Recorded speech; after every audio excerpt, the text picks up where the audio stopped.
Pagpapatuod sa publiko na mag-agi sa pedestrian lane kung mabalyong tinampo, saro sa mga preparasyon kan Naga City Police Office sa piga-antisiparan na ruso kan mga deboto asin bisita durante kan Peña Francia Fiesta.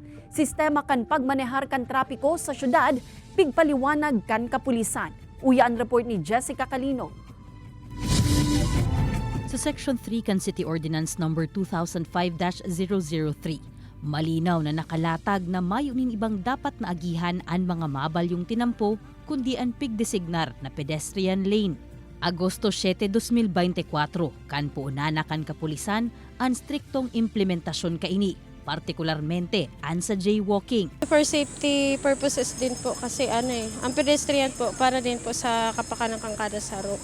Para aware din po si mga lunada na may mabalyo o rumayo. Pag-abot sa road safety, bako sa nadaan mga motorista ang dapat na may disiplina, kundi magin ang mga pedestrian, ang mga madadakop na nagja-jaywalking. Syerto man napapanimbagon kan kapulisan, sarong paagi naman subot ini komo antisipasyon sa pagruso kan dakol na mga bisita, paglaog kan Peña Francia Fiesta. Ina-expect po natin yan na talagang magkakaroon po ng problema sa traffic management. So kung hindi pa po maayos yung pedestrian, dumagdag na po yung mga sasakyan, talaga magiging parang messy ang Naga. Alagad paano bayaan sistema kan pagmanihar kan trapiko kan NCPO. Tadai pagiraray na iibitaran ang traffic congestion sa ibong kan presensya kan kapulisan. Siyempre, ang uunahin mo kung saan yung malaki ang volume.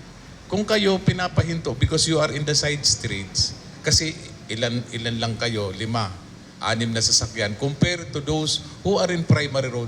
So kaya siguro natatagalan sila. Ang pakiulay kan NCPO, makanood nin tamang kortesiya ang mga motorista asin pedestrian sa mga kasabay nindang nagbabaybay kan mga tinampo. Asin dainanggad pagpaurugon, an init kan payo. Kaibanan si Carlo Abonita, Jessica Calinog, Balitang Bicolandia.